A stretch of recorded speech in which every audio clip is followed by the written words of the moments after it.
Hey, good morning, everybody. It's me once again, Robert Phoenix, and I'm broadcasting to you live beneath the tree of knowledge here in the Hill Country, also known as God's Country. And we have a lot to talk about, a lot to discuss today, coming off a 2.5 hour magnum opus Sunday night show where the volume was fucked up on part of the show. I apologize for that. It was a new platform for my computer, and I hadn't worked out the bugs, and I couldn't get to the chat. I could not get to the chat while I was actually watching the video. So I was blissfully watching the video and having a great time. All the rest of you were struggling to try to get me to figure out there was no sound. Good morning, Judy, number one. Judy coming in. Congratulations, Judy. You've crossed the starters line first. Good for you. Denise Woolsey, there's Leanne. What's going on?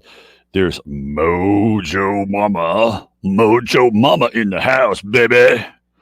She got a mojo rising. What store was I in the other day?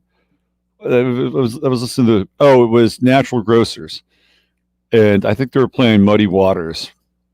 And he was singing about his mojo. Speaking of Mojo Ness in the house, there's Lils, Joe Dimitri. Let's go to Jennifer Fitzgerald. Last night's show was a blast. I'm glad, although in today's world, a blast might mean something completely different. Teresa Blackburn, what's going on, Teresa? Double V in the house. Just rolled off the bed. All right. Well, good. Bob Hope, that pervert Bob Hope. Bob Hope is not a good dude. Bob Hope was not a good man. He was not a good man. Bob Hope was a handler. He was a handler. Anyway, Bob Hope used to get a massage right in the morning and right when he got out of bed and right when he went to bed. So essentially what Bob Hope would do is he had a masseuse. Might have been living, I don't know, but they'd be there when he would wake up. And he'd literally just roll right out of his bed, and then they would start to work on him, right? And at the end of the day, he'd get on the massage table, and right by his bed, they'd work on him. He'd just literally roll into bed. So wouldn't that be great? Maybe just for a week. I'd like that. Jimmers, 333 in the house. Steve's in the Keys fishing. Got to keep your eyes out for that square grouper, Steve. Look for that square grouper. Keep your eyes on the horizon. Tamara Garth in the house. Beautiful day here in New York City. Listening under my cherry tree. Well, hopefully you'll be nice and safe under your cherry tree, Joe. Joe's on the island. A little bit different than Manhattan. Boy, have you guys seen that video of the guy driving his car down Broadway, New York? Holy shit. Everything's boarded up, man. People are leaving New York. It is. People are leaving LA. I mean, this is getting serious. We're watching the great migration happen. True Note and Gemini. Laura D in the house. Laura, I'll get back to you today. Let's see what else we have here. Sticky Marks. Sticky Marks might be the most important linguist since Anthony Burgess. And Anthony Burgess was pretty important. Created his own dialogue for the novel Clockwork Orange. By the way, as a novelist, he got a late start in life. So for all you would-be and budding novelists out there, there's still hope for you. Ani Brito. Ani Brito's here. Morning, Ani. Elizabeth W. Better to let the square groupers be. You just have to look around, man. You just have to see if anybody's watching you haul in the square grouper. If people are unfamiliar with what a square grouper is, a square grouper was a code for big bales of marijuana that the drug pilots used to drop as they flew in low from Colombia. They would drop off the big bales of Colombian gold. They'd be bundled up and they'd float, and then the boats would come by and pick up the square grouper. Anna Erickson in the house. There's Jasmine Cronin. What's going on, Jasmine? Good to see you. Let's see who else. There's MD. And yes, the occasional square grouper still washes up. How about that?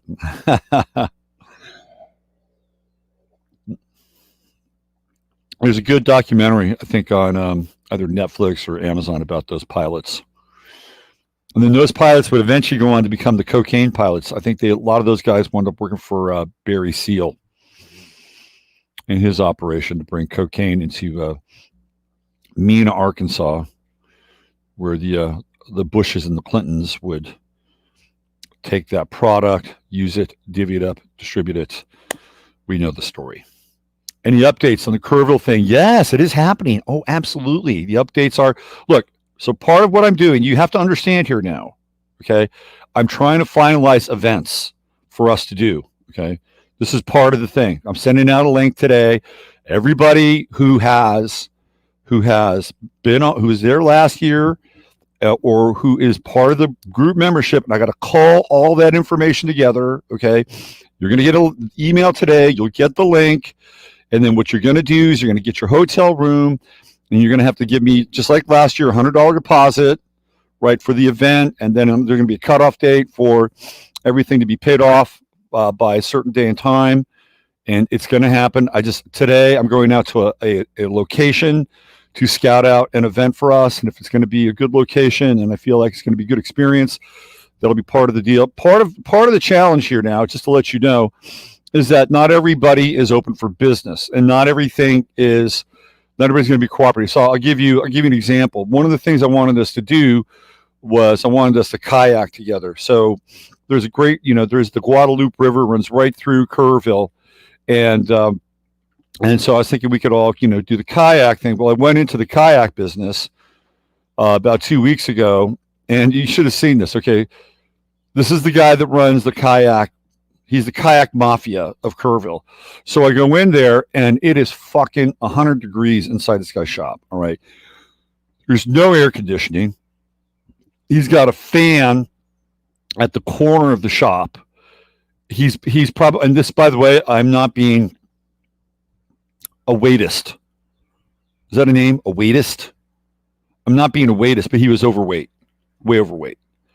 And he's wearing a fucking mask inside the shop. And, I'm like, so I said, hey, I got an event coming in here in October. We got probably about maybe 80 people. Do you think you could handle us? Maybe get 2 to a kayak? So really what we need is like maybe, maybe 25 or 32 person kayaks. And the guy was just like, he was just, well, I don't know if I'll have the help then. It's like, dude, I'm bringing you 80 people for business. Okay.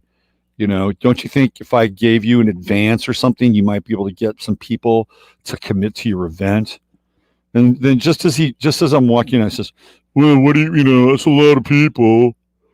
That's a lot of people. What are you going to do with the social distancing?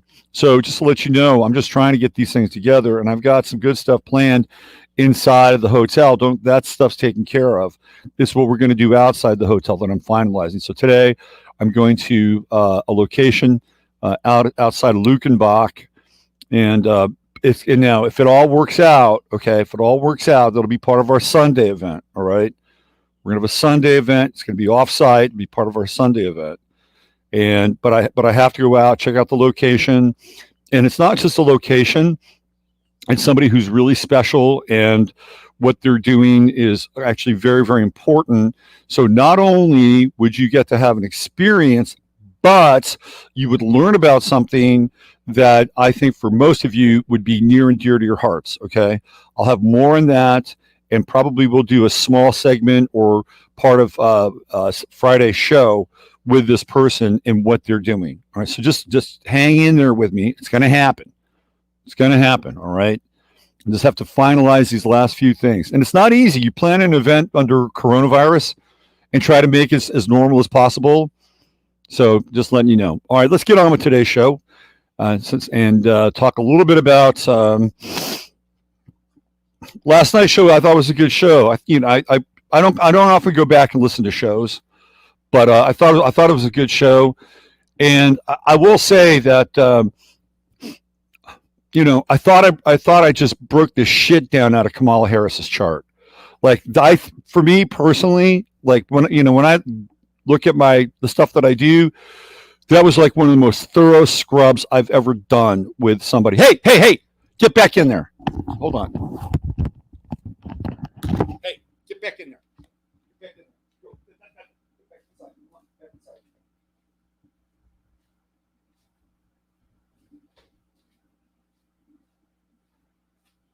inside.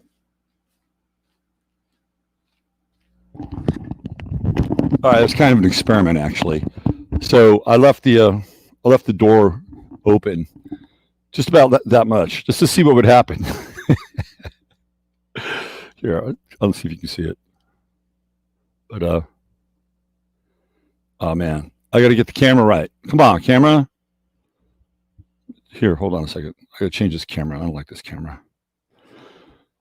Oh man, hold on.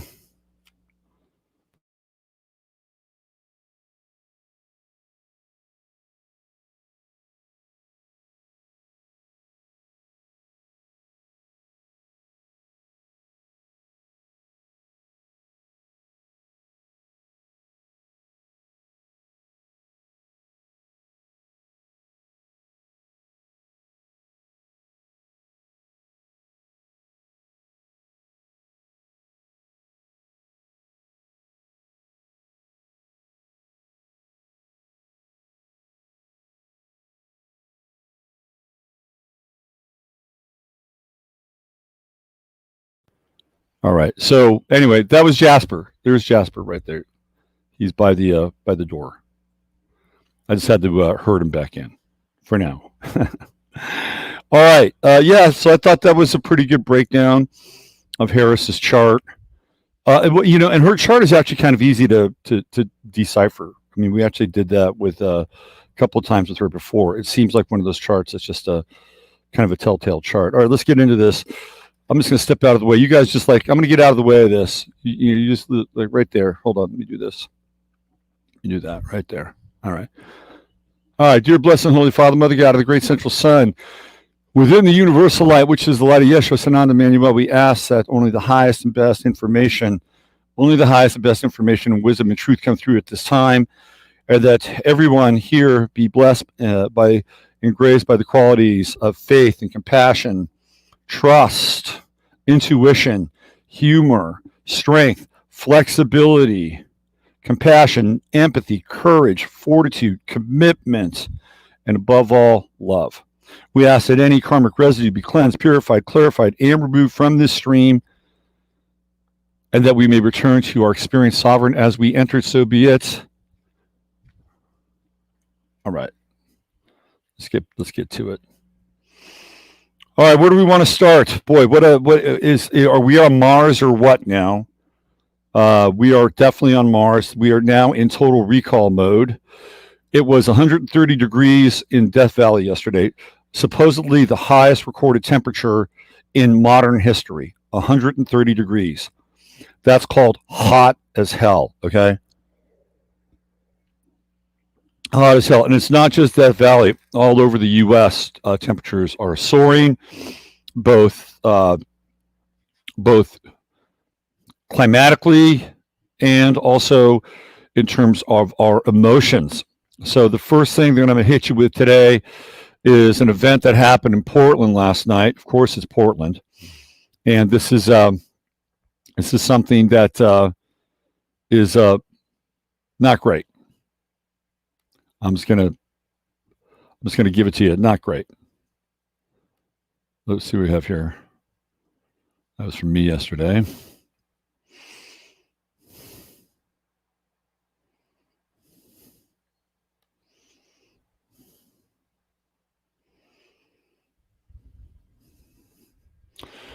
Last night in Portland, there was a man and a woman, and they were driving a truck through the streets of Portland.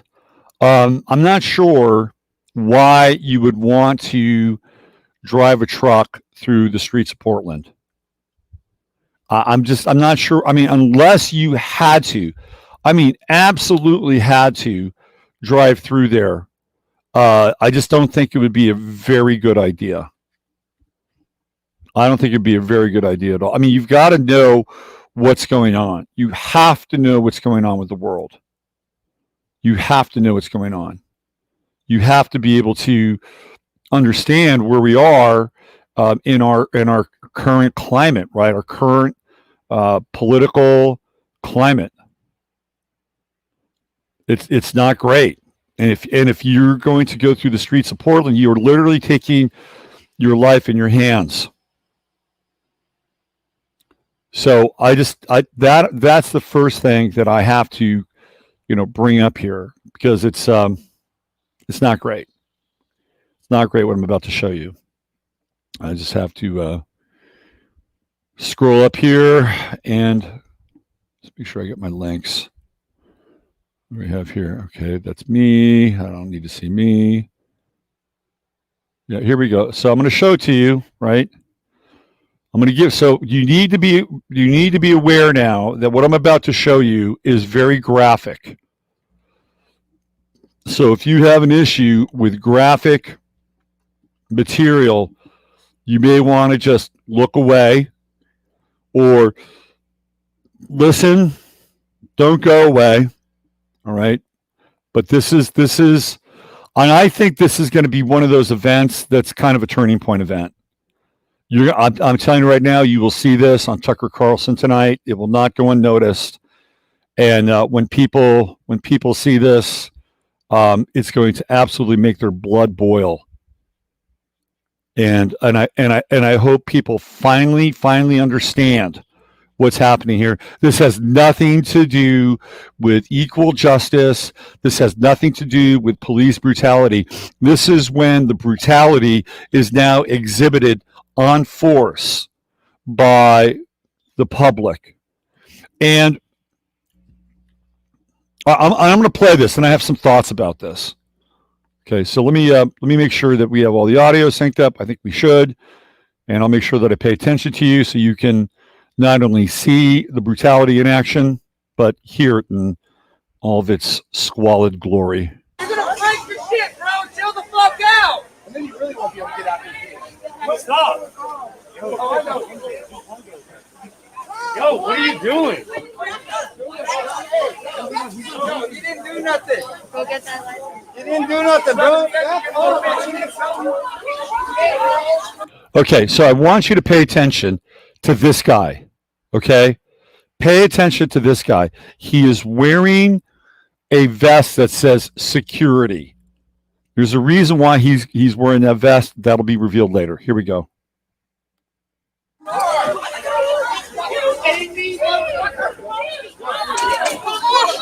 So this is this guy's wife. I have no idea. So, okay. You see what happened here on the wheel well right there? So apparently they forced him into an accident. Right? They forced him into an accident. This is why he's got these scuff marks on his wheel well. And I don't know what she's doing getting out of the truck. You do not do this.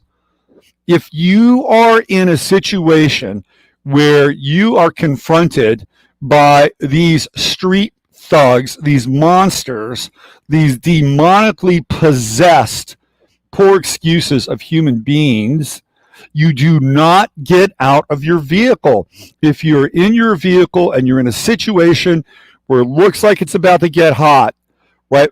Before that, you should always drive now with your seatbelt on and your doors locked, and you do not, under any circumstances, get out of your car. Now, I'm not going to blame her. I'm not blaming the victim. We should not even be having to deal with this as a society, okay?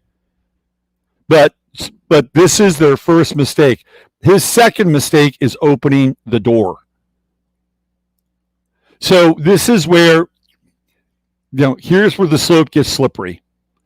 The DA in Portland is he's a communist agent, all right? The Lawyers Guild, who are all pretty much communist agents, are being tasked with getting these people out as quickly as possible and recirculating them on the streets. The DAs don't press charges. The police are neuter. And if the people take their ability to defend themselves into their own hands, they are punished with the harshest penalties as that same DA who would let these vermin go.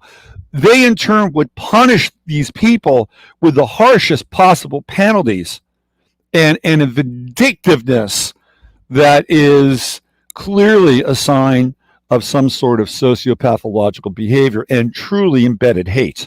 Okay? So now they're probably going to blame this guy who is, I think he's on life support or something. Okay? But this is, you just don't do this. Now, here we go. Keep your eye on this guy, and away we go. All right. Now, automatically, right, she gets tackled. All right, so she gets tackled, and you see how the mob swarms? 1, 2 people, and all of a sudden, they see something's happening, and they want to get there, and his wife gets tackled.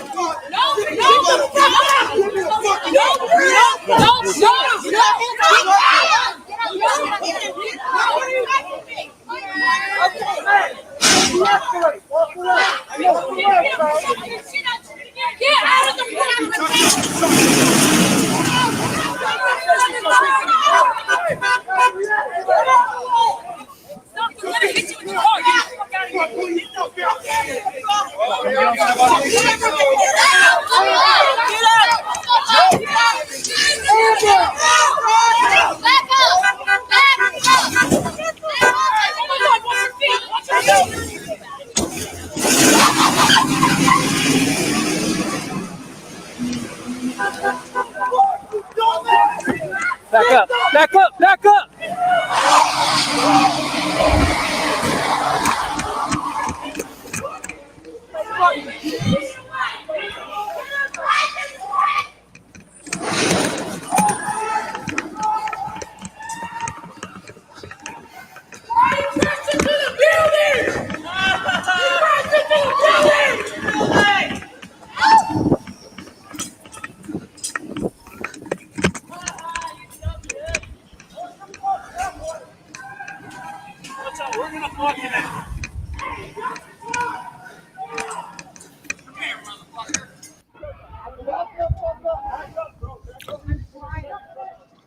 Okay, so here is the wreck, right? They wreck him. So he already had some damage here because for whatever reason, he probably had to pull over or something didn't go well. Now he wrecks. They force him to wreck, and here's where it gets very ugly. Hey, stop throwing shit! Dumb motherfucker, stop throwing shit! That's what we nigga. Hey, don't reach inside your shirt. Back up, bro. Back up. Back up, my nigga. Back up, bro. Sit down. Sit down. Sit the fuck down. Sit the fuck down.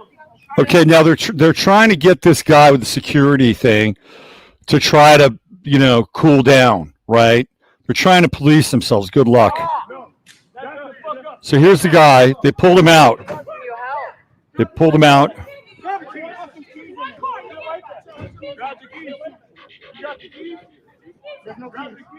Hey, bro, you're not leaving, bro. You're not going nowhere.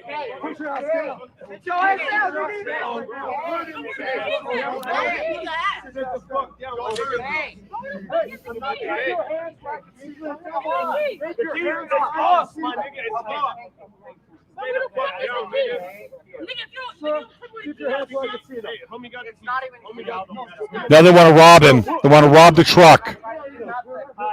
Yeah, who the fuck is you, my nigga? Hey, Johnny, thank you so much for coming out here. I'm an older guy.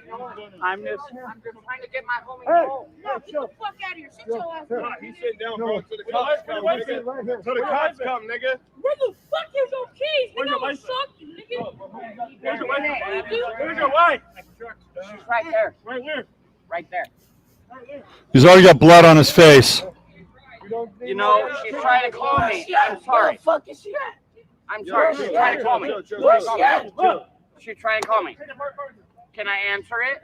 Answer what? Do what you fucking try to run people over.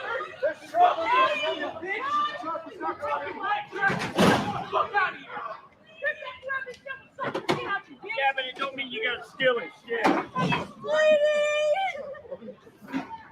That's what he wrecked his car, and he got beat up because he's trying to run people over when he was saving you, okay? I don't let him go through his drive. That's all he has. Get out of here, bitch. Get out of here, bitch. Get out, fucking loser. Hey, come on. We ain't gonna rob these people, man. Come on. Just want to make sure we ain't got no weapons on here. There's nothing that bad. No. Call 911, please.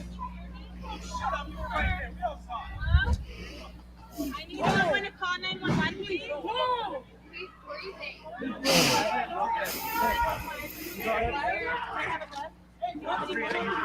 You're okay. Hey, dude. You're okay. Do you have a phone? Don't worry. What's your name?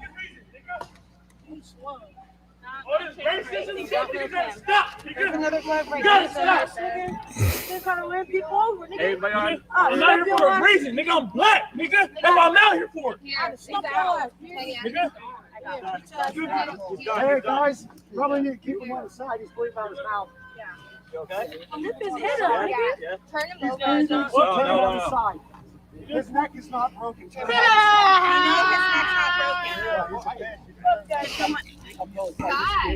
know his neck's not broken. You gotta need it. Hey, Okay, I need someone to call 911. I'm on. Back up. You got medics here. Okay, want me to call 911? Yeah. Sir, can you hear me, please? I'm out here. Black lives matter. What's wrong with you? Get off. This is early. Find something in my car. See if you can get a phone. What do you want me to grab? You can find something across his head, please. Okay, so you get the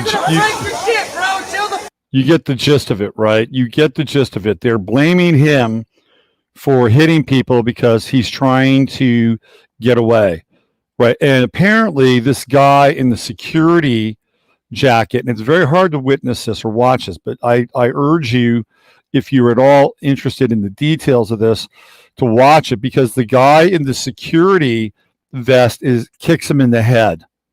He's the one that kicks him in the head. And it's just, to me, it's just completely bizarre. They want to call 911 after they beat the hell out of the guy. Okay, they want to call 911 after they beat the hell out of the guy. It's just 911 is not going to respond. It's not going to respond. And it's interesting because there are some people in that group. I mean, on some level, they're actually showing some kind of concern, right? Some level of concern. But then you've got that idiot screaming at him about Black Lives Matter. And that guy has been identified, by the way. And people on 4chan found his Facebook page. They found where he works. They found everything out about this guy. I'm not gonna give his identity. It's not that hard to find. Okay, it's not that hard to find. He actually, now this is the troubling part, which I will share with you, is that the reason why he has a security vest is because he works at the Portland airport. He works in security at the Portland fucking airport. All right. So now you've got this Antifa, Black Lives Matter thug terrorist who's employed at the Portland airport. You think that's really a good idea? You think that that's like a sound business practice? PDX? I don't think so. So this video, and there's another, I think there's another version of it, if I'm not mistaken. This video is going to go viral, and you're going to see either all of it or portions of it, or if you're going to see it on Tucker Carlson, you'll hear a lot of the "fuck you nigger" dialogue basically bleeped out. Okay. I mean, this is where we've descended to now. This is where we've descended to, and I'm going to say something here that perhaps some of you may not like what I have to say, but there is some level of responsibility that Trump has here. And I'm not blaming what's going on Trump. I'm not going to do that, but he's got some level of responsibility. And this goes back to the COVID stuff. On last week, I guess it was on Thursday or Friday, Tucker Carlson talked about a 13-year-old kid who committed suicide because of the so-called coronavirus. And his father was on TV. He was a healthy kid. He was just so utterly depressed about everything that he offed himself. Now, I'm not going to sit here and blame Trump, but you also have to understand that kid's death is not corona related. That kid's death is psychological and emotional. And somebody is accountable for that, whether it's Trump or whether it's Fauci or whether it's Birx, whoever it is. And Trump has empowered those people, okay, in order to enforce these so-called standards, all right? And then he let the states kind of, determine what the states were going to do. But now the states are in lockstep pretty much. One state is blue and another state is just bluer. Here in Texas, our governor, Abbott, who's pretty much a worthless piece of roadkill at this point, is doing everything in his power to help destroy the Texas economy and muzzle as many people as possible. So last week I went to the Tea Party meeting here in town. And I've been going to these Tea Party meetings for off and on for about a year. I got introduced to the Tea Party when they were the only group in town that was willing to give our anti-fluoride campaign the time of day. And some of those people from the Tea Party really jumped on board and really helped us out, really supported our efforts. So I have nothing but positive things to say about the Tea Party. Now, when I started going to the Tea Party meetings, there were about maybe 30 people in attendance, all right? About 30 people, maybe 35. And we used to go to the local barbecue joint in town. They had a little, community room.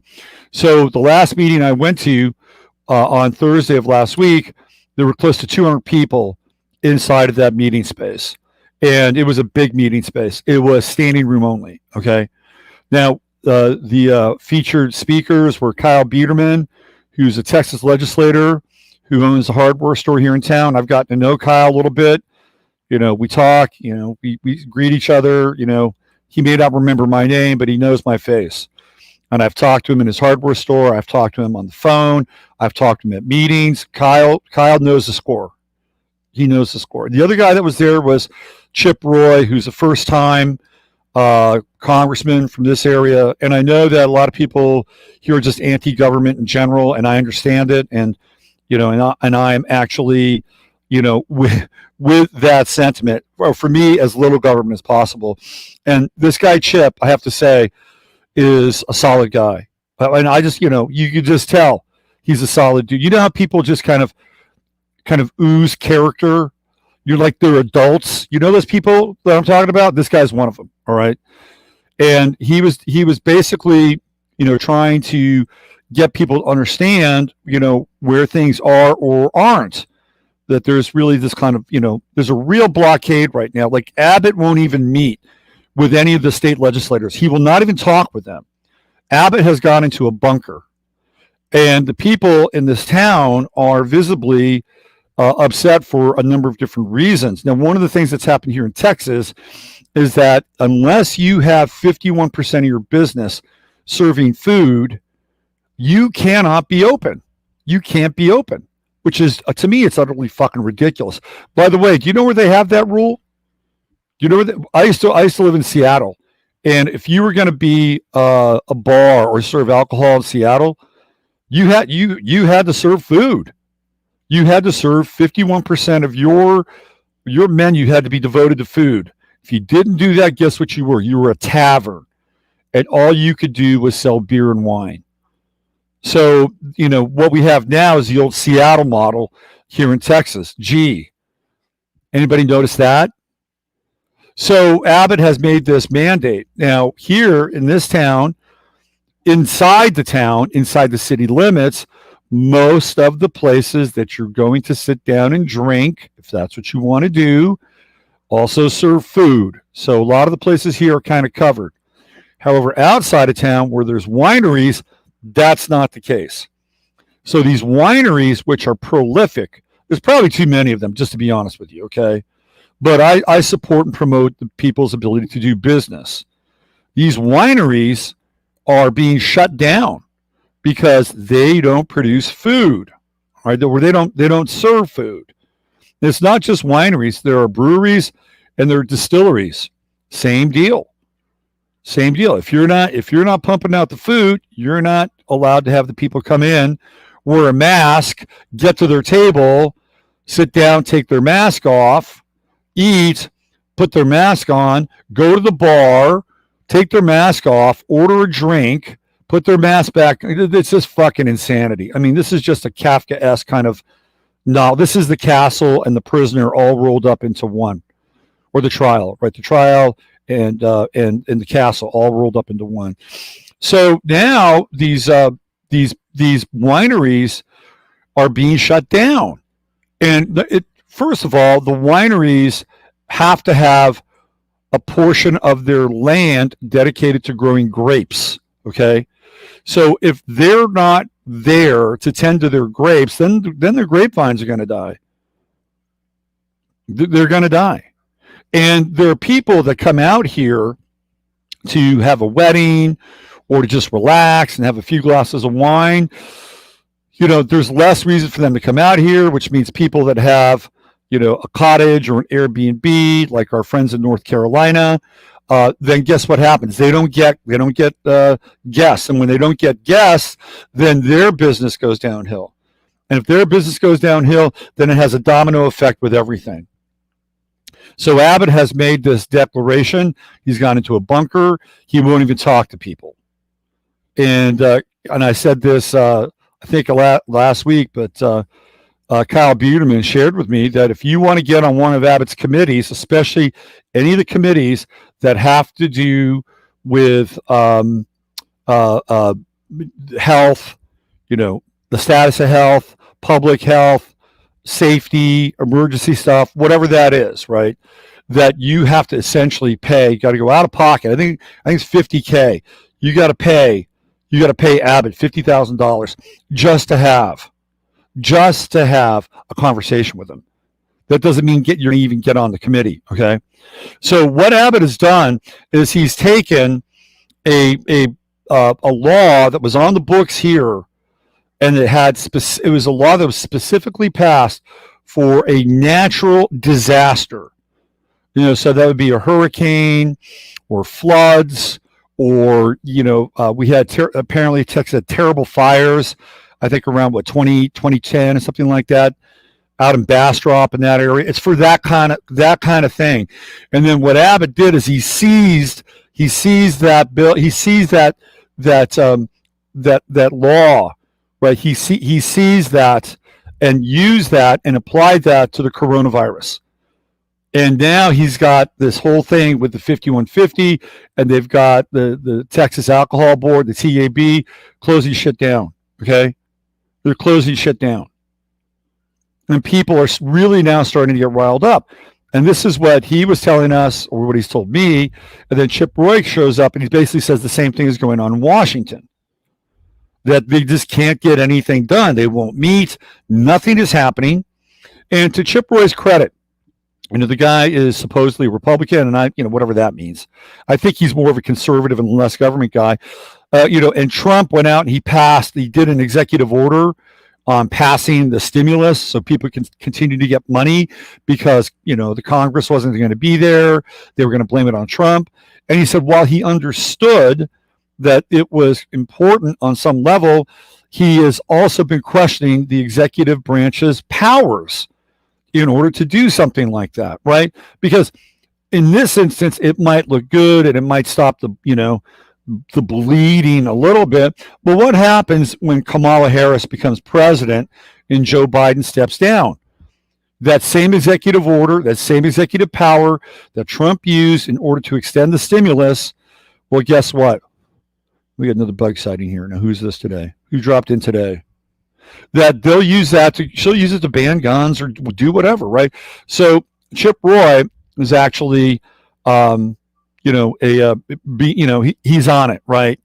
He's on it. He's not like just banging the Trump drum.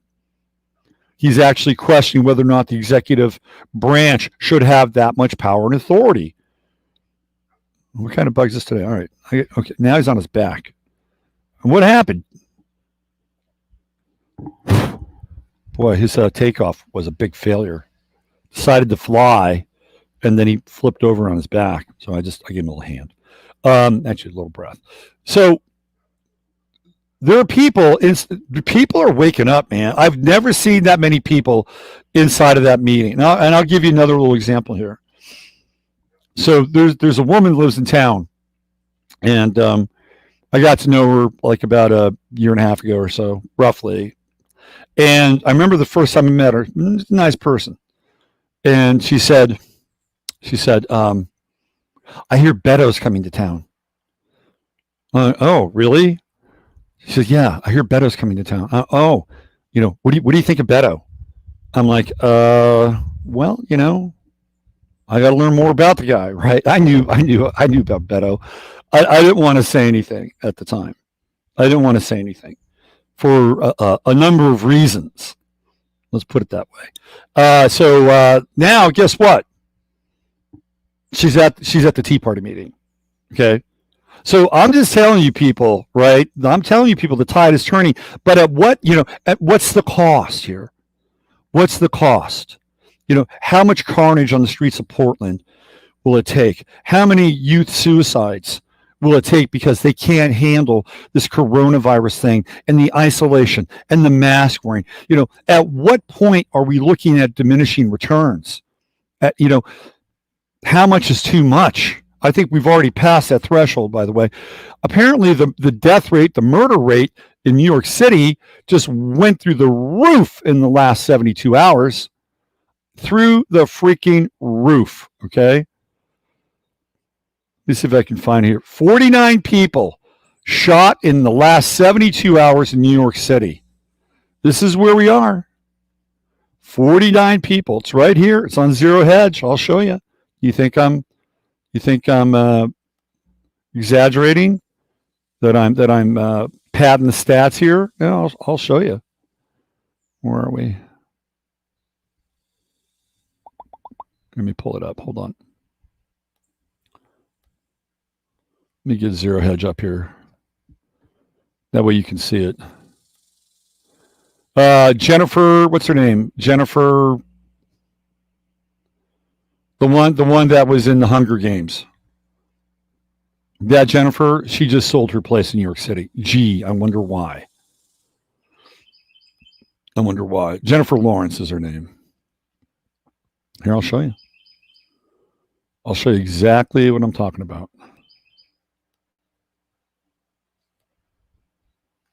There it is. 49 people shot last 72 hours in New York City. The city hits its expiration date. So let's look at this now. They are killing New York City. They have taken New York City to the euthanasia chambers. New York City has become its own Auschwitz. It's its own death camp, its own oven. This is what's happening in New York. Bill de Blasio is not a mayor. He's not a mayor. He is a commander of a death camp. It's exactly what he is.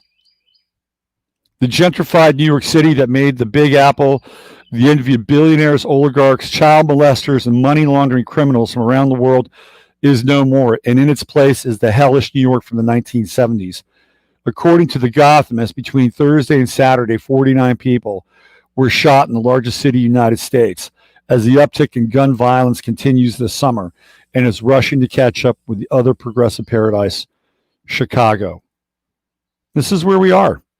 Among those murdered was an off-duty corrections officer who worked at Rikers Island, John Jeff, 28, had just left a party in Queens at 3 a.m.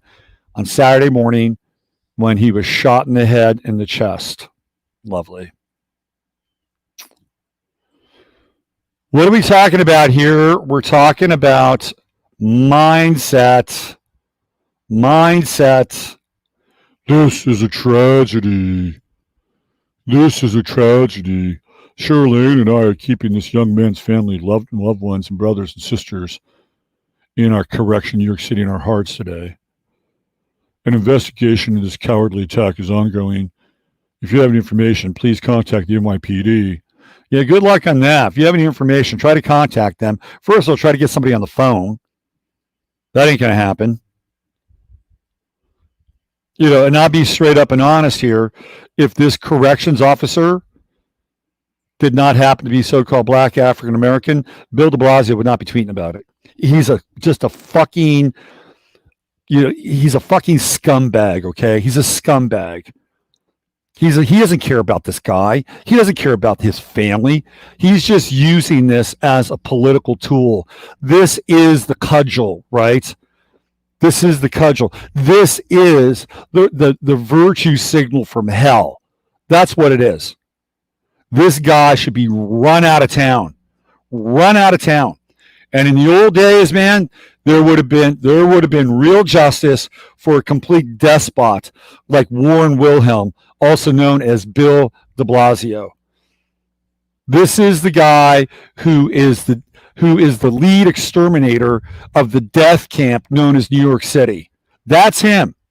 That's him. You want to see what fascism looks like? You want to see the face of fascism? I'm going to show you the face of fascism right now. I'm going to show you what the face of fascism looks like.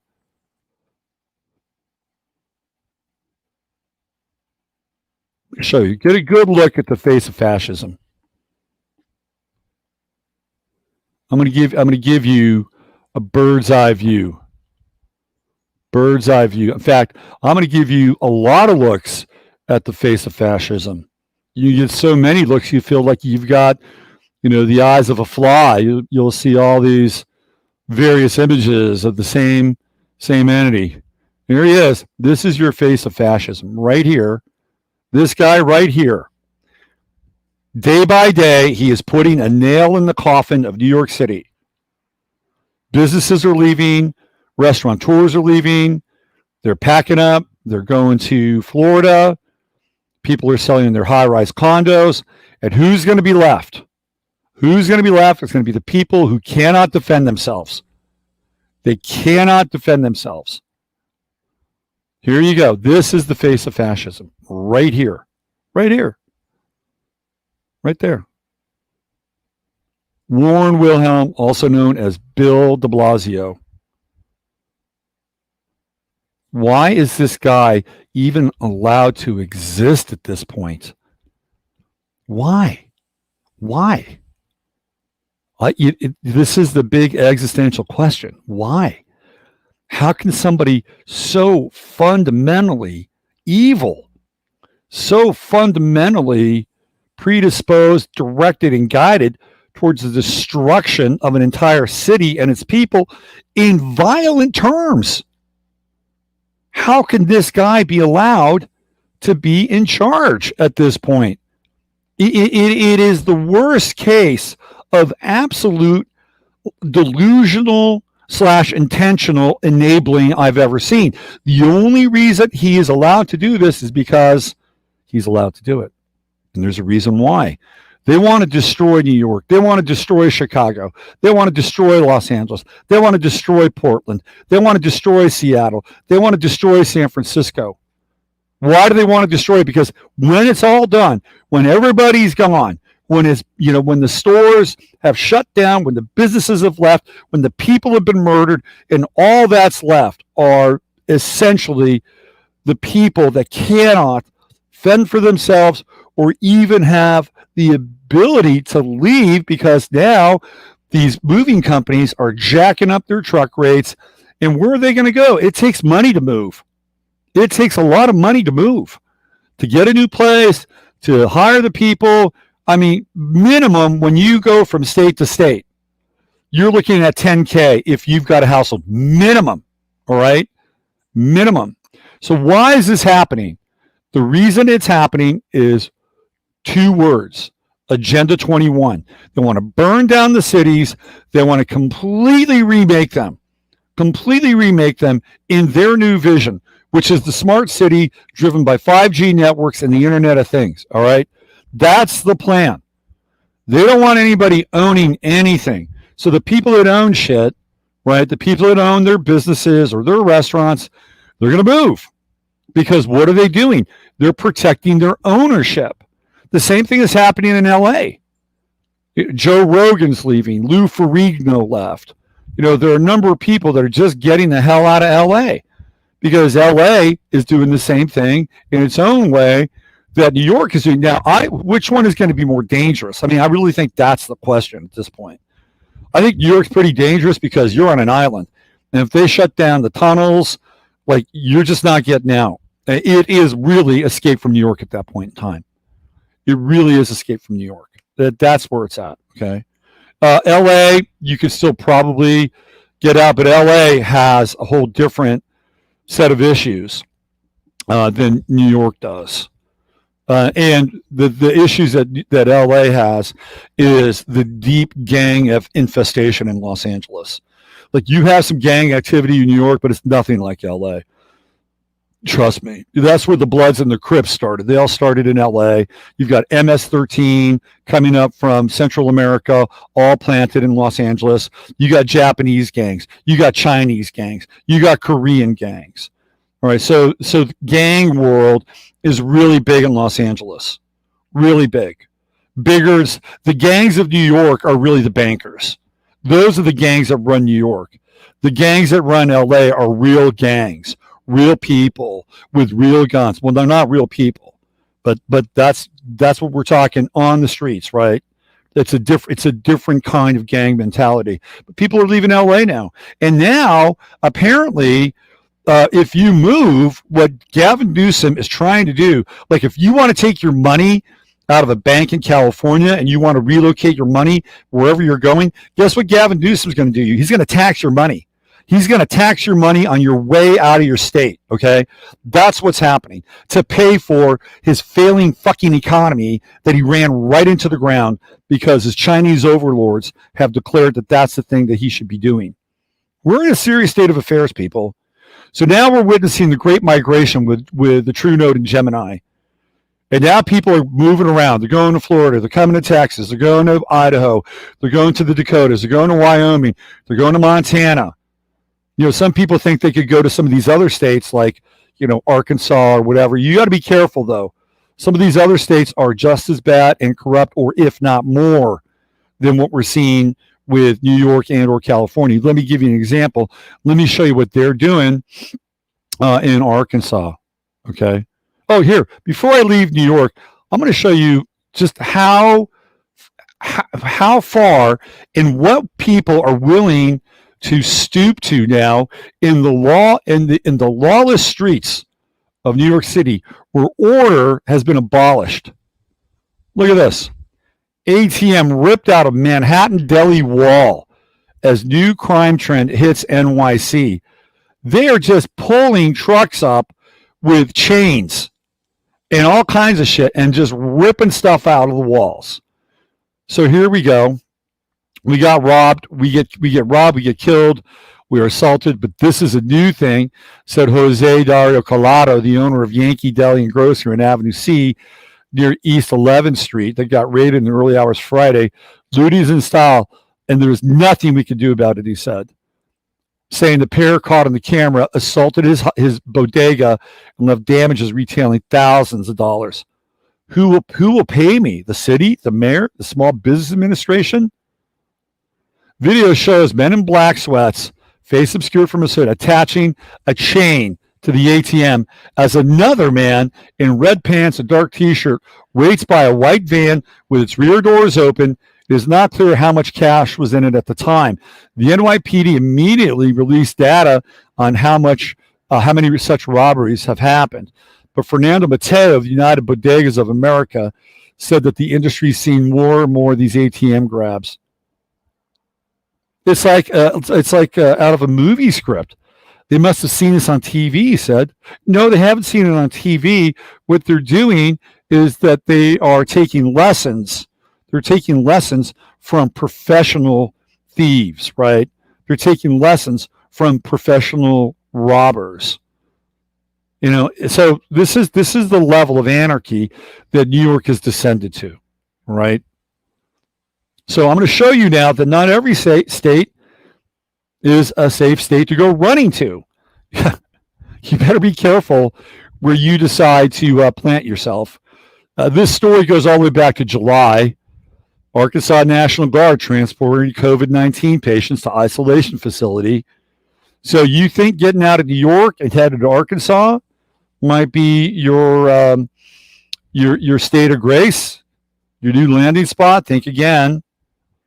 Members of the Arkansas National Guard were called to active duty by order of the governor. So apparently this guy, I'm not somebody that lives in Arkansas, but I have seen some posts from people who do live there. Apparently this guy is drunk half the time, right? Does that surprise you? These people are so inebriated because their souls are toxic. Like if they weren't inebriated, their souls would be screaming at them, or whatever semblance of a soul they have left would be screaming at them. They'd have sleepless nights. They would be tossing and turning in their beds. But instead, what do? They keep themselves inebriated. They keep themselves tranquilized. Just look at Nancy Pelosi. You'll get the program. And apparently this guy has been having very cozy relationships with China for quite a while. So they're just going to take you and they're just going to put you in an isolation facility for COVID-19. Nobody's wearing a mask there, are they? Nope. So you got to be careful. You got to be careful where you land, because just because you think you're leaving the new prison, New York State Penitentiary, you got to be careful where you're going. Not every place is equal in how it treats not only its natives, but people that are new to the area. All right. I'm going to show you some very disturbing video. Again, this is Disturbing Video Monday, apparently. Now, this is in a place in California. And I'm going to show you what clearly appears to be maybe next level detainment. So you are forewarned and forearmed. Forewarned and forearmed. Here we go. And I'm gonna enable some audio in this thing. This is in California. So I want you to check this out now. These are cages with toilets. Cages with toilets. Here we go. Hey, good afternoon, YouTube. It is 2:40 p.m. in this beautiful mountain time, and I want to show you one of the most disturbing things I have seen, and I have no reason to believe it's not true. I'll give full credit where credit's due. It's by, what's his name right there?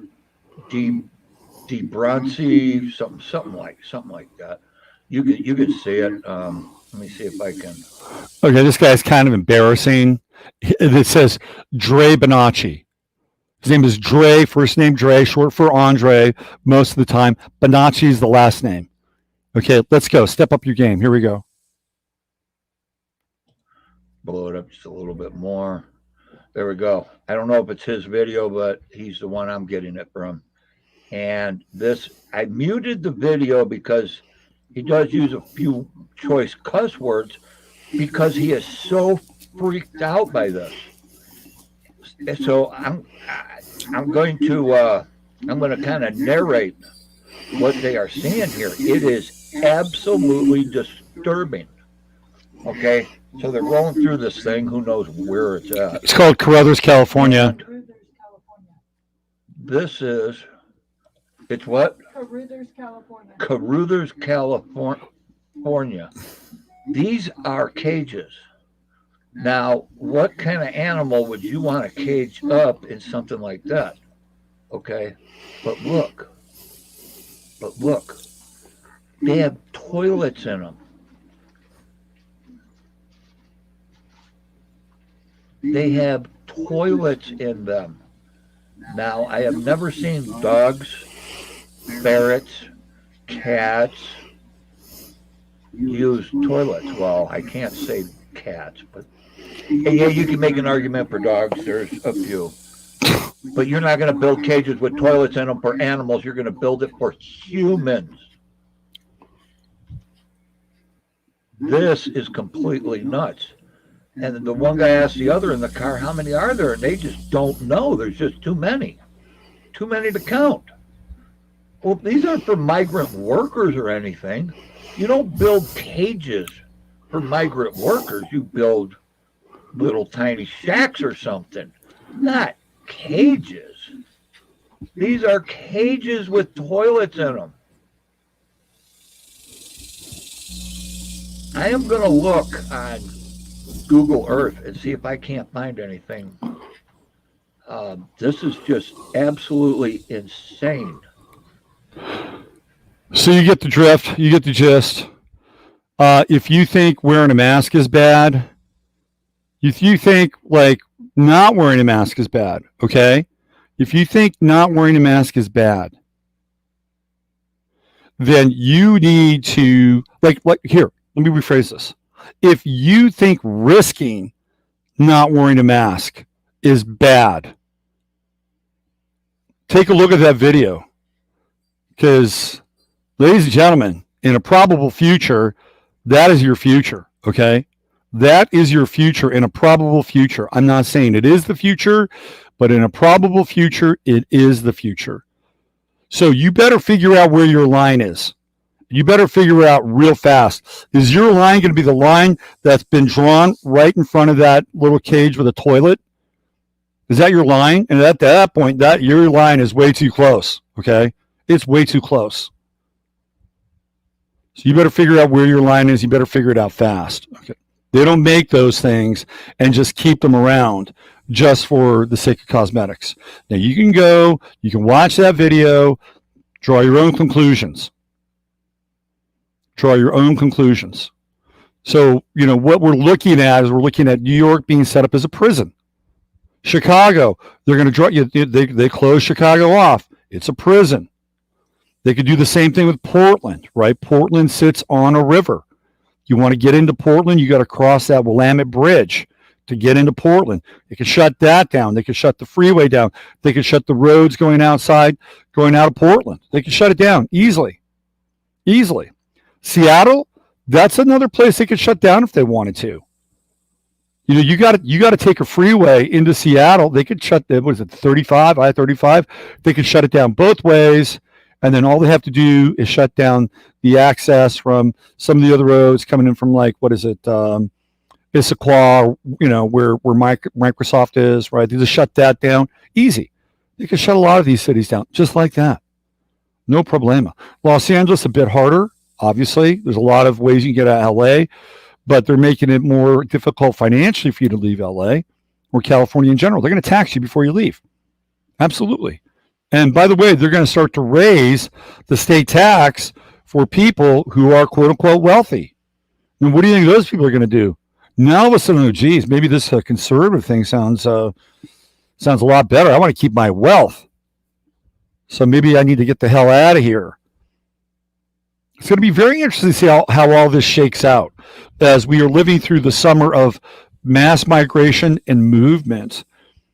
But there's no guarantee that what happens in these places like New York or Portland or LA or San Francisco or Chicago will not start to happen in other parts of the country. You know, whether it's Austin or Atlanta or Houston, right? Houston's another town they could shut down pretty easily. If they wanted to, they could shut Houston down. Just cut off the freeway access. Boom. Done. Right? Easy. And Houston's a port city, by the way. It's a very important kind of port city. You know, this is where all the oil comes through in the south of Texas. And goods come in and goods come out. So we're in a really precarious time. A very, very precarious time. And as evidenced by my time at the Tea Party meeting last week, people are really starting to, and I saw demographics of people that I had never seen before. Like most of the people at those meetings were collecting Social Security. Okay. Now I'm watching people under the age of 40 show up. Now I don't know if they're Democrats who are moles or whatever. I don't know. Progressive. But there was this one woman who showed up there, and she just got up in the middle of the meeting. Chip Roy was speaking, and she got up in the middle of the meeting and started to attack him because he was talking about his feelings.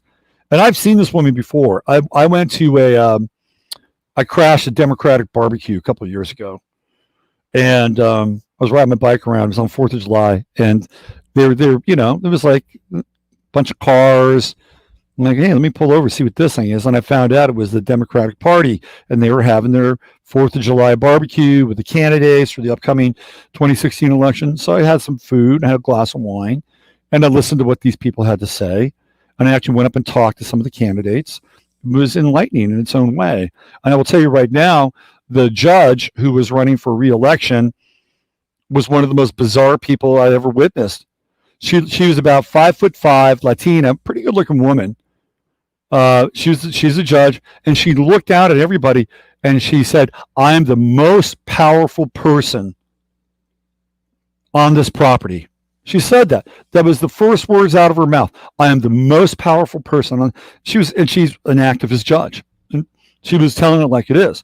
But I recognized the woman who was at the Tea Party meeting from that barbecue. I think she might have like thrown the barbecue or something. Anyway, she got up there and started yapping at Chip Roy about him talking about his feelings. And it was like so shrill and so out of context. Like you couldn't have planned a better moment, really. You couldn't have planned a better moment. So basically she got shut down. It's like, hey, fill out a 3x5 card, bring up a question. So the other side, the theoretical other side, they are getting concerned. It's the first time I'd ever seen a so-called, progressive or Democrat. Maybe they've been there before. Maybe they're just undercover. I don't know. Probably. But this person got up and really said what they thought, which was not very intelligible. It made very little sense, to be honest with you, or to be frank with you. So here we are. I mean, we are in the midst of this thing. We got Mars and Aries, super hot out. We got a heat wave that's blistering the country. I mean, just blistering the country. 130 degrees in Death Valley. We have lightning strikes in California. Now we're talking about fires again. Is it really lightning, or is it is it a dew? We don't know. We could take a guess and a stab at it, but we don't know. So it's going to be interesting. I think the Democratic convention is tonight, isn't it? It starts off tonight. That'll be interesting. We got Mars and Aries. And there are Democrats who do not like Joe Biden, and they don't like Kamala Harris. And, the more radical factions of the Democratic Party don't like either. Are they going to show up? Are they going to make life hell? Are we going to see agent provocateurs posing as Antifa? Here we are, True Note and Gemini. Good luck sorting that one out. It's probably going to be worth watching at some point. I think Emily and I are going to be doing the Matrix MASH this week. And we're going to get back into the Weinstein brothers, who are clearly creating a political party. They're clearly creating a political party, Unity. Now they've got a name for their party, Unity. And they're championing the likes of Andrew Yang. I'm telling you, the Weinsteins, whoever they are, the dark intellectual web, they will be creating the model of socialism that will be palatable to intellectuals. Trust me on this. They are the solution to the problem reaction solution.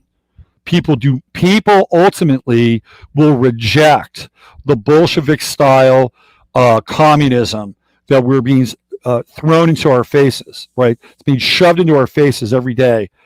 And people will reject that. They'll reject it. Ultimately, they will. And I think that they know that they will reject it, so they're going to have to come up with something different, right? Something that people will accept and say, oh, that's a really good idea. Oh, that appeals to me intellectually. I think that's what's happening. So keep your eye on them. And they're backed by some pretty powerful people. Peter Thiel, who is stinking rich, is behind the Weinstein brothers. And in fact, Eric Weinstein works for Peter Thiel's hedge fund. And Eric Weinstein has had meetings with what's his name? Jeffrey Epstein. He's even admitted it. It's like, really? You're so fucking smart, Eric Weinstein. You're so smart that you couldn't even smell out a rat, right? You couldn't even smell out a rat, but you went to go there and talk to him about something, professional, some business. Like even somebody like myself, who's been on the Jeffrey Epstein case since around 2014, 2015, at the latest 2015, 5 years. Even I could smell a fucking rat, okay? And I'm no insider. So really, you're this really smart guy, Mr. Theory of Everything guy, and you couldn't figure out who you were dealing with? You couldn't even do a background check on the guy? You couldn't even do a real background check. You were just going to take it prima facie that he is just a business guy running a hedge fund. Really? You're that smart? You're that smart, and you couldn't even go 2 or 3 levels deeper. So to me, that automatically disqualifies you.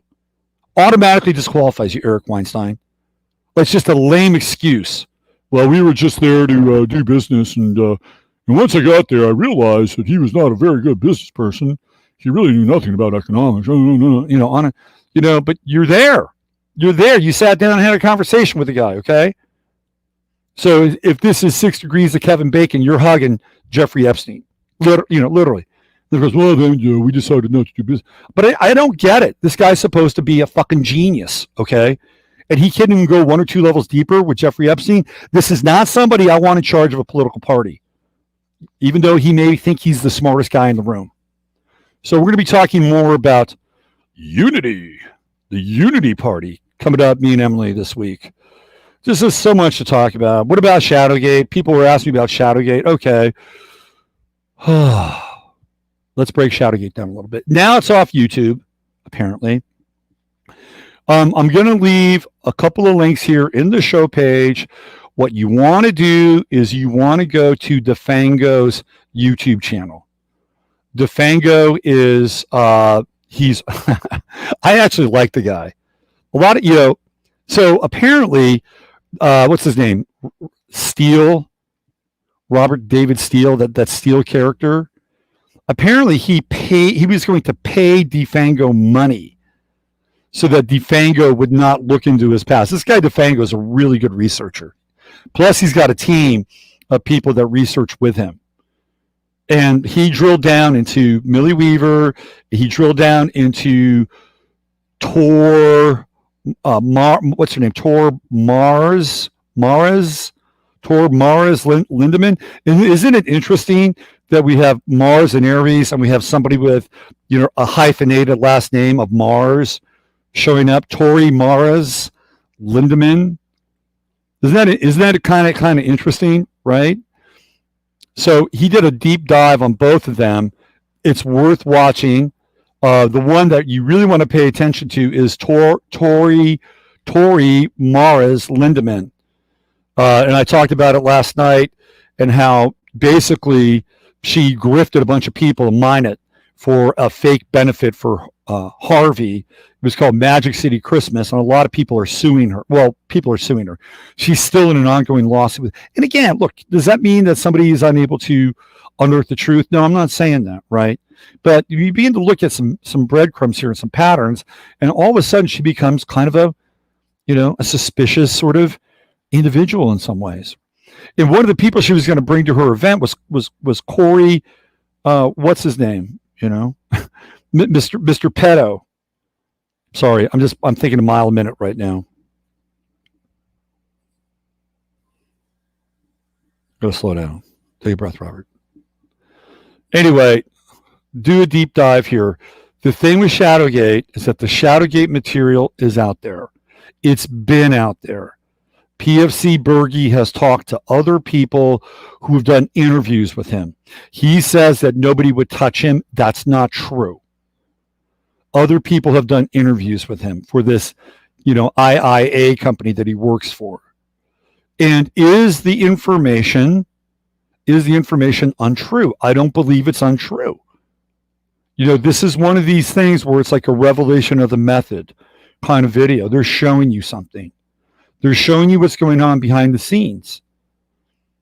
But even though they're giving you the glimpses of being an insider through a supposed insider, that's not completely what's really going on behind the scenes. You think you get a glimpse as to what's going on behind the scenes, but it's only a very small picture, right?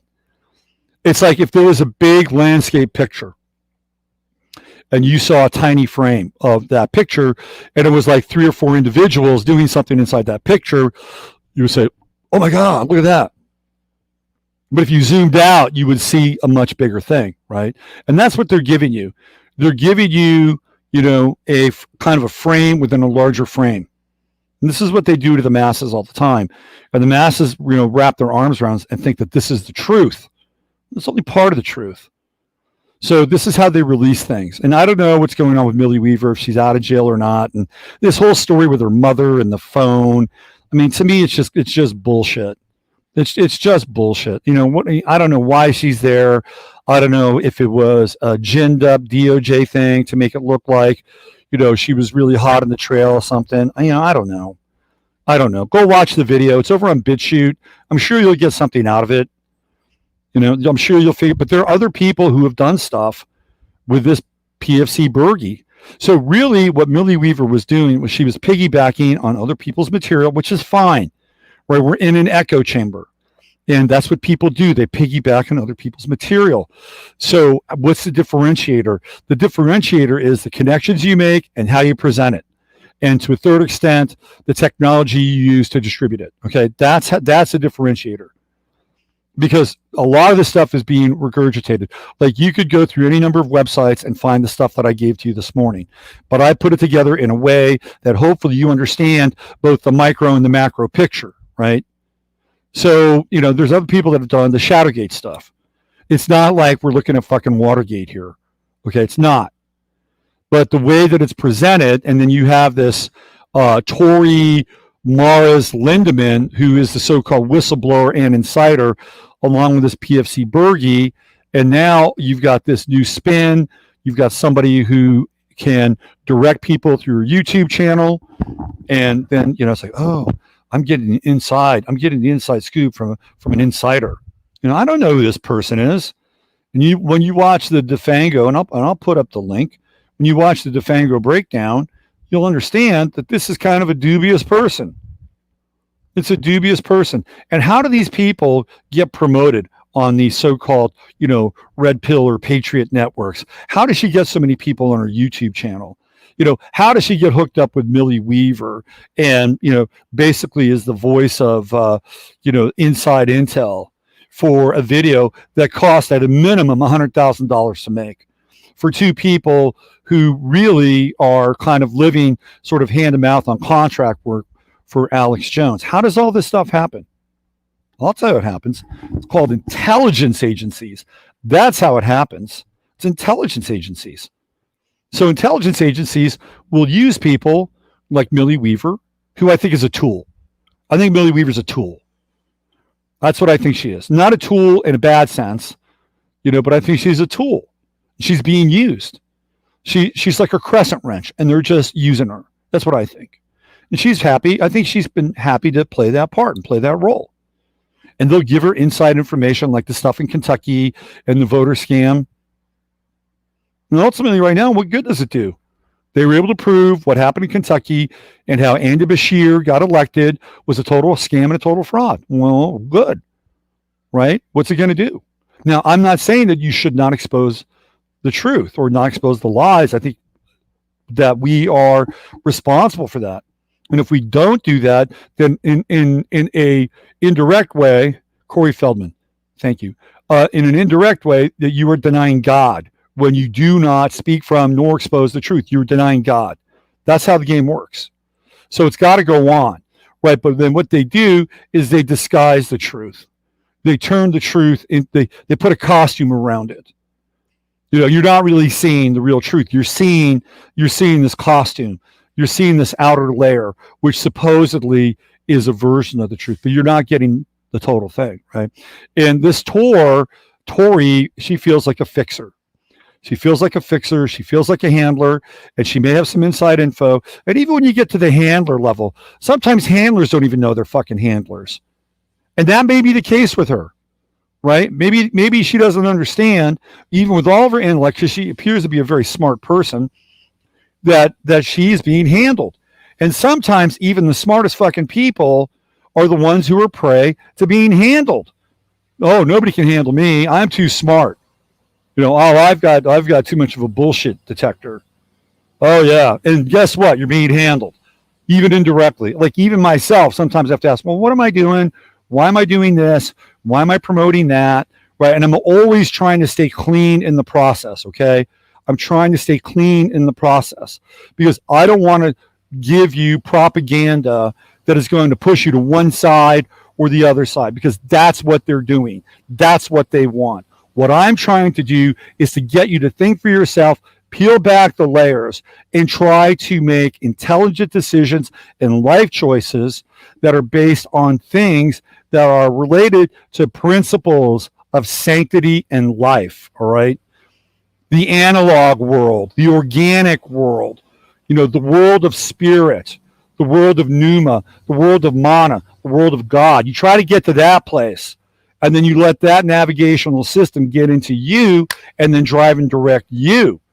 Right? Now you got a co-pilot, or maybe you're the co-pilot. Who knows in that relationship? Now, is it better to be on one side versus the other? Look, if you're going to be forced to one side, it's probably going to be better to be on the side of order. It's going to be better to be on the side of, trying to keep people at the very least safe, which would be, retaining your Second Amendment rights and all that stuff that goes along with it. Okay. If you're going to opt in, I'd opt in there. But I would opt in with an asterisk. In that when you opt in there, you have to also step back and say, I'm doing this as an individual. I'm not doing this as somebody who is connected to this group. All right. The chaos side, if the chaos side was going after the right people and the right issues, then maybe that's the side that you could opt in on, but they're not. They're spending their time beating the hell out of, two people who have taken, either the wrong turn or didn't get the memo. And by the way, the guy, I'm not blaming the guy. I'm not blaming the guy who got his skull beat in, but he seemed a little inebriated. Okay. He seemed a little inebriated. You just don't do that. It's not a time. You cannot be inebriated now. You got to be awake. You got to be aware. It's very important. Very important. So if you want to see the Shadowgate stuff, go over to BitChute. It's over on BitChute now. You can see it in its entirety. It's a very well done video. It will give you a glimpse as to what they do behind the scenes with AI, with multiple personalities, or in terms of, avatars and stuff like that. So you'll get a good glimpse of it. If you don't already know what they do, take it at that level. But it is not going to be the thing that is going to crack the case around flushing out the deep state, because sometimes the deep staters are the people that are actually exposing the deep state. I want you to wrap your head around that. Okay. The deep staters are the ones who are supposedly exposing the deep state. It's an old trick. It's one of the oldest tricks in the book. All right. What else are we going to talk about today? How about some good stuff? You guys want to hear some good stuff? I'm going to play you something at the end of this show that I want you to really, really pay attention to. I'm going to tee this thing up really quickly here. Give me a second.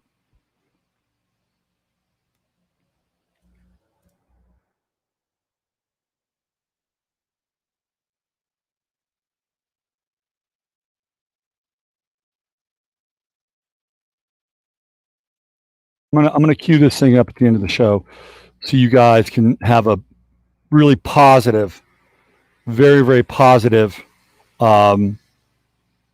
takeaway. Okay? Very positive takeaway. And some of you have probably seen this video. So if you've seen it, you'll enjoy seeing it again. Let me give you another update locally. So while the masses theoretically are starting to get nervous or starting to get restless, they're starting to see what's going on, the people with money are now starting to organize. They're having get-togethers. And those get-togethers are, they're the 0.5% that live in this town, and they're coming at this thing from the same place that the so-called people, right, are coming from with what's going on here. And there was some crossover in that some of those people who were part of that group, guess what? They were at the Tea Party meeting on Thursday night. So now we're starting to see this interesting kind of synergy begin to occur. So the people over here who are the 0.5%, who have business interests like wineries, like breweries, like hotels, they're starting to get pissed off. Now you've got the other people who are at a different level, the people that have the Airbnbs, the people that have the little bar in the restaurant, the people that might have the knick-knack shop. Right now, all of a sudden, they're going, okay, maybe it's time we started to have a discussion. And for me, this is interesting. Now you have people with resources coming together with people who are trying to hold on to their resources. And I hope something good comes out of it. Is there anything else I really want to talk? Oh, was I going to cover the chart of the day? Let me just do that because it says it on the, let me just do that. Let's just do a quick, I didn't do it last night. Let's just do a little quick astrology here. And let's just look at where we are, what's happening. I think we're at balsamic moon phase. Is that where we are? Let's check it out. This is your up-to-date astrological weather report with your astrological weatherman, Robert Phoenix. All right, here we go. Ah, yes, we're almost at the new moon, balsamic moon. We are in the phases of the balsamic moon. Right there in Leo, new moon coming up. It's going to be a very interesting full moon, obviously. And where are we? We're at 25. So we are, if I'm not mistaken, we just went through the yod last week. We just went through that yod last week. We're still in yod land with Saturn and Pluto right there, in conjunct with Sun, Mercury right out in front in Leo. Rash decision making with Mercury in Leo. We got an absolute tight ass conjunction. This is where we see the Democrats starting their convention. They're starting their convention on a balsamic moon. Isn't that interesting? That the sun is setting really on the theoretical institution that we know as democracy. Whatever that is, it's now turned to mob rule, which is probably the distilled and unfiltered version of democracy. Speaking of which, Lukashenko, they're trying to run his ass out of Belarus. They're bringing in the mobs. They're flooding Ukraine now. I'm not sorry, it is going to be Ukraine. They're flooding Belarus now with the anti-Lukashenko mobs. It's like the guy's been president for 24 years. Is that such a bad thing? Right? I mean, think about this. Would you rather have somebody, now this is just one model. It'd be better if we were just all able to hold our shit together and have much smaller communities, greater autonomy, right? Greater autonomy, greater authority, not, individuality with everybody living in their little tiny cave, but a group of people assembled together in small groups that could actually be very, very effective in living together, working together, and promoting things and creating things together. Like, would that be a bad version of communitarianism? If you had about 150 people who all had really, really good, diverse skill sets, could work well together, why would you want something like that? Why wouldn't you want something like that? I would. And I've said it before, you give me 150 people with diverse skill sets that work well together, that cooperate, give me some 3D printers, like 3 or 4 3D printers, at least 2 of which are Big Max 3D printers, off the grid power, right? Some land, some water, and let's go. Let's see what we could create together. I'd take that in a heartbeat. So I think that there are alternative models, but we don't have alternative models. We got one model and we got another model, and one model says we got to do this. We got to do this lockstep. We got to, got to follow these people. You got to make America great again, right? There's that model. And you got the other model is we want to burn America down because America was never great in the first place. And that's the dialectic, right? And now the dialectic comes what? Problem, reaction. So the problem is Donald Trump. The problem is MAGA. The problem is this idea that they want to make America great. And there's nothing wrong with that, by the way. There's nothing wrong with that. I think it's probably better to be patriotic than it's not to be patriotic in certain situations. And I've said this before, right? I've said this before. When George Bush was saying, well, you're either with us or against us. And I was being forced into being patriotic for some bullshit war that they started because of 9/11, which was an inside job. And I refused. I'm like, that is not the kind of I'm more patriotic by pointing that shit out. And I was surrounded by zombies. It was like taking their hats off. And, Now it's the other way. Right now it's the other way. It's just, to me, anyway. I hope and pray that when Jupiter and Saturn conjunct, that we will have the ability to see alternative models, that we'll see competing models. The models of having a society, of getting along together, of growing together, of being productive, of having a stake in what you own, and even having a stake in what other people own, they are not promoted. They're not promoted. And, maybe these unity guys will come around and address that. Maybe that's what they're there to do. We'll find out. All right, what else do we have here? We got Mars and Aries. There it is, 24 degrees. And it's in square with Pluto, in square with Saturn. And the intensity of it is on, right? We saw it last night in Portland. That Portland event, that is going to be, I think it's going to be kind of a turning point. And I'm not sure where it's going to turn to. I could easily see now citizen armies going into Portland. I shit you not, right? Now, if that's the case, then we're going to see something very explosive happen in that city. Very explosive. And this is what I think the left has been really trying to foster, the so-called left, trying to foster. They want that. And they really want Trump. And they really want the feds to go in and put the hammer down, because then they can go fascist motherfucker. And it hasn't really happened. And there are obviously consequences and prices to pay. Please do not go into these cities. If you know somebody, and I know there are people that are in Chatlandia and even watch us, you guys live in Portland. Please take care of yourself. Do not put yourself in jeopardy nor in harm's way. Please don't do that. Don't make life more difficult than it needs to be. It's very important. You've got to realize this stuff. But I can tell you right now, I think you're going to see civilian armies now go into Portland. And here's what's been going on with Antifa. They have been upgrading their tactics. And they're getting training. And they're getting more sophisticated body armor. They're getting more sophisticated headgear. If you haven't found Matt Bracken, I really suggest you watch Matt Bracken and this guy, Fernando Aguirre. I think they have about a 2-hour stream every week. There's a bunch of them. You can find them on YouTube. Matt Bracken used to be on InfoWars a lot. I'm not sure if he is. I'm not sure if he's still there.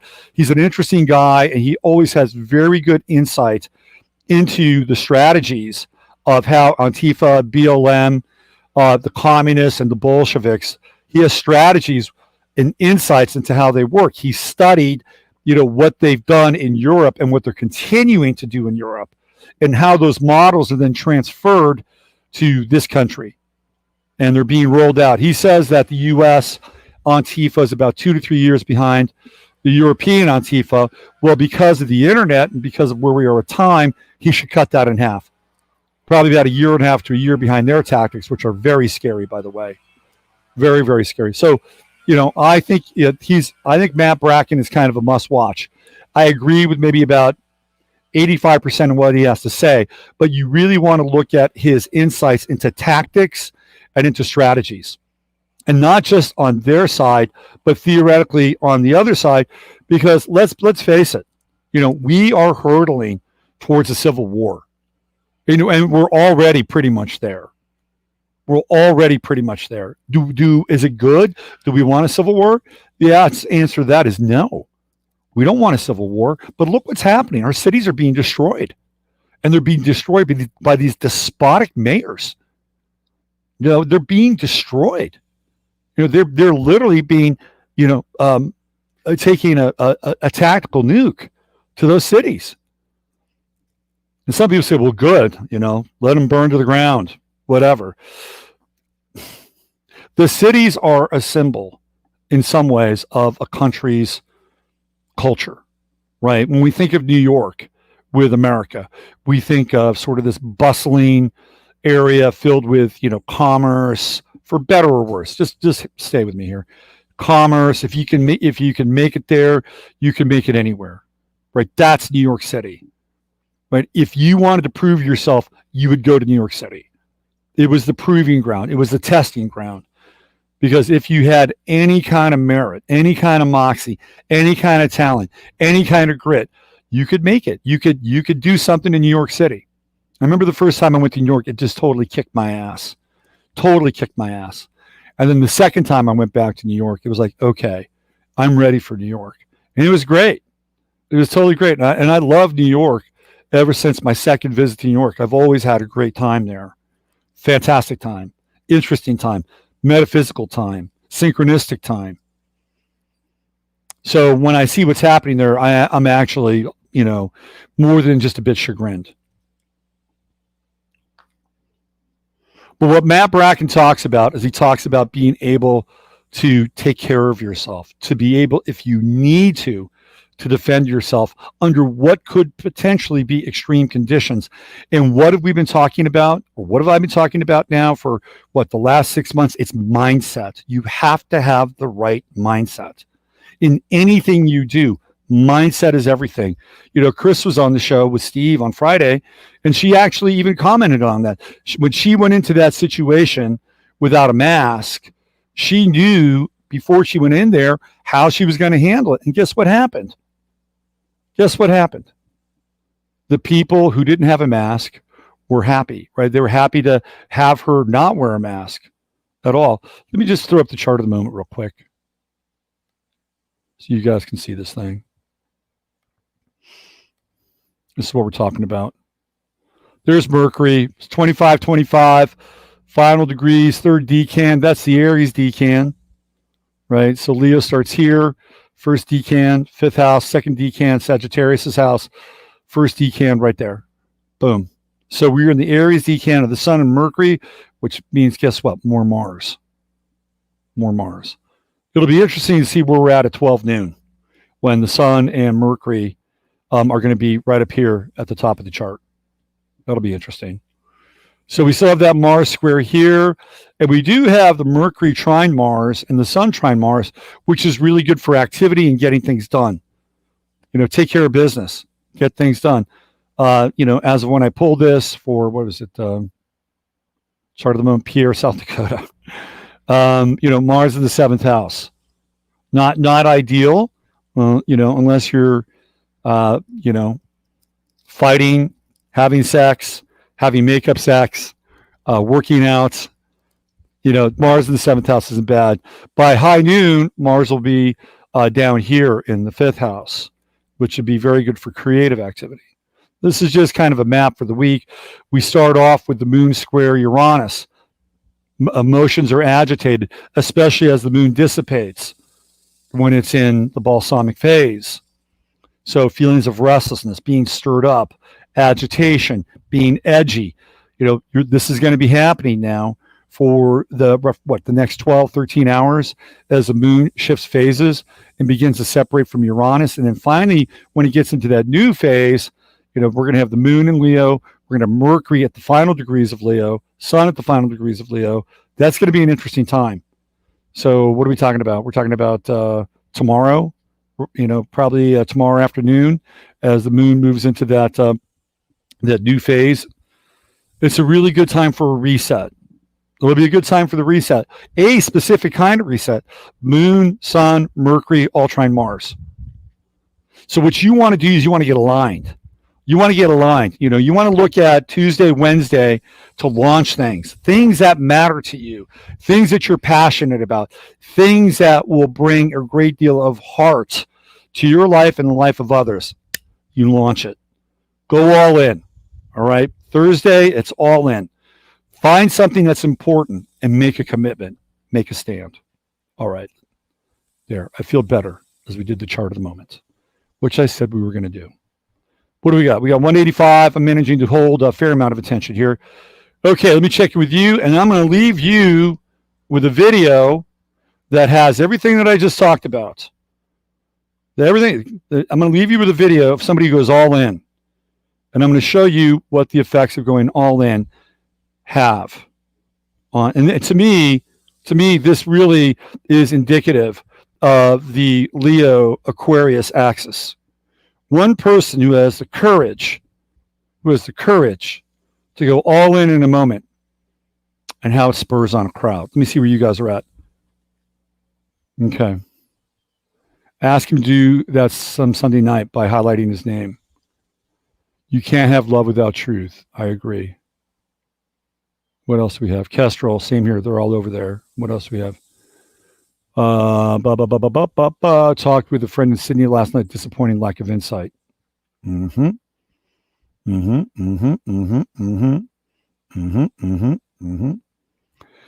About the Hopi. Yes, Hopi. Very interesting. I'd love to see Robert do the chart of Dan Andrews, Melbourne's dictator. He's a Cancer. Typical. I think he's born on the 4th of July, if I'm not mistaken. So he's a Cancer. I'll dial up his chart. I've looked at his chart. Yeah. He's a Cancer. There might be info in that podcast never heard before. Yeah, you know, you could check it out. I think you're talking about Shadowgate, What You Were Never Told, Hopi Origin, Part 1. Oh, yeah. Hopis are cool, man. The Hopi creation story is great. You know, they talk about the first world, the second world, the third world, the fourth world. I think Joni Mitchell sings about, the Hopi. I'll tell you a really good book is Frank Waters, The Way of the Hopi. You want to get a really good look into the Hopi culture, read that book. Mars and Aries, a new phase through Panama. Some stores can open at their door. Oh, okay. Joni Mitchell is one of the most underrated artists in the 20th century. I'm on record with that. Joni Mitchell's a painter. I think she's probably hands down the best songwriter of the 20th century in terms of folk, jazz. She's fantastic. I think probably one of the top 5 songs written ever is Don Juan's Reckless Daughter, which is a story about alchemy, if you're really paying attention. She's incredible. Do I see civil war as inevitable? I hope not. I hope not. You know, everything is just hurtling towards that destination, you know, that final destination. I'd like to see it not be inevitable, but people are being manipulated at so many levels, on so many levels, right? They're being manipulated through the media. They're being manipulated around polarization. They're being manipulated to not speak truth. They're being manipulated to muzzle their mouths when they go out in public. They're being manipulated to accept the byproduct of a so-called virus, which they spent $60 billion on to deal with theoretically 160,000 deaths, which makes no sense, right? And now they have the mask army out in force, essentially bullying the non-mask army. So these tensions are just going to increase and increase and increase. You know, you cannot have these tensions increase without some kind of release valve. You can't, because people will just blow their corks. They'll blow their shit. This, and we have no pastimes. The clubs are closed.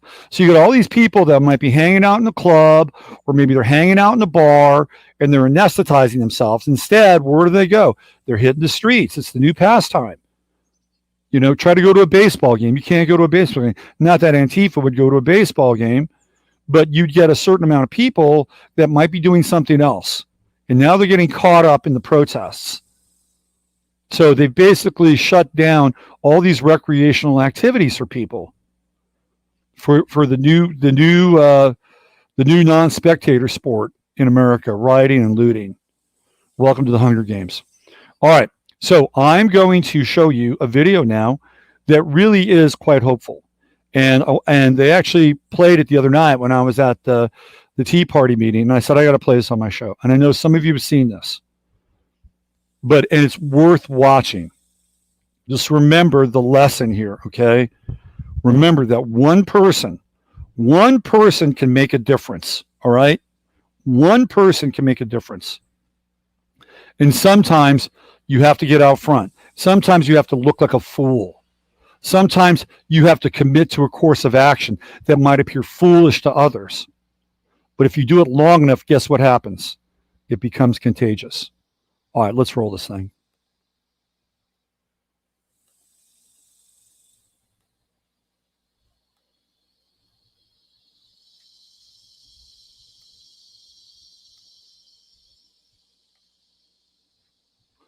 Hold on, let me just one thing. Well, little quality control moment. Hold on. Little quality control moment. Give me 1 second. I need to just make sure you guys get the audio. That's all. Here we go. All right. Now let's do this. Here we go. I'm going to full screen this for you too. Look at the amount of views, 1,811,420, and I bet you that's even low. If you've learned a lot about leadership and making a movement, then let's watch a movement happen start to finish in under 3 minutes and dissect some lessons. First, of course, a leader needs the guts to stand alone and look ridiculous. But what he's doing is so simple, it's almost instructional. This is key. You must be easy to follow. Now here comes the first follower with a crucial role. He publicly shows everyone else how to follow. Notice how the leader embraces him as an equal. So it's not about the leader anymore. It's about them, plural. Notice how he's calling to his friends to join in. So it takes guts to be a first follower. You stand out and you brave ridicule yourself. Being a first follower is an underappreciated form of leadership. The first follower transforms a lone nut into a leader. If the leader is the flint, the first follower is the spark that really makes the fire. Now here's the second follower. This is a turning point. It's proof the first has done well. Now it's not a lone nut and it's not two nuts. 3 is a crowd and a crowd is news. A movement must be public. Make sure outsiders see more than just the leader. Everyone needs to see the followers because new followers emulate followers, not the leader. Now here come 2 more people, then 3 more immediately. Now we've got momentum. This is the tipping point, and now we have a movement. As more people jump in, it's no longer risky. If they were on the fence before, there's no reason not to join in now. They won't stand out, they won't be ridiculed, and they will be part of the in crowd if they hurry. And over the next minute, you'll see the rest who prefer to stay part of the crowd, because eventually they'd be ridiculed for not joining. And ladies and gentlemen, that is how a movement is made. So let's recap what we've learned. If you are a version of the shirtless dancing guy, all alone, remember the importance of nurturing your first few followers as equals, making everything clearly about the movement, not you. Be public, be easy to follow. But the biggest lesson here, did you catch it? Leadership is overglorified. Yes, it started with the shirtless guy, and he'll get all the credit, but you saw what really happened. It was the first follower that transformed a lone nut into a leader. There's no movement without the first follower. See, we're told that we all need to be leaders, but that would be really ineffective. The best way to make a movement, if you really care, is to courageously follow and show others how to follow. When you find a lone nut doing something great, have the guts to be the first person to stand up and join in.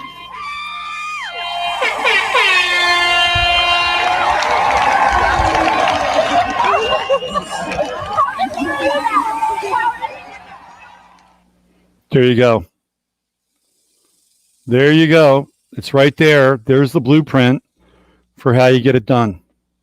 That's the blueprint for how you get it done.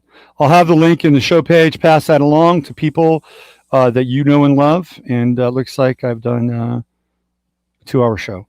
Where the fuck does the time go? There it is. All right. Thank you, everybody. Thank you. Use your head in order to discern what's real. Use your heart to step in what's possible. I'm Robert Phoenix. If you like the video, hit like. Pass it along to your friends. Maybe they'll like the video. I'll give you the links to Defango, his breakdown of Millie Weaver, his breakdown of Tor Maras-Lindeman. And you can follow him. I think he's going to do PFC Bergy. This is not to take away from the film, not to take away from the information, which I think is important. Just understand who's doing it, why they're doing it, and what they're trying to release. And more importantly, I'm going to leave you the link to the video that I just played. Thanks for being here and being a part of today's show. I'm Robert Phoenix. Bye for now.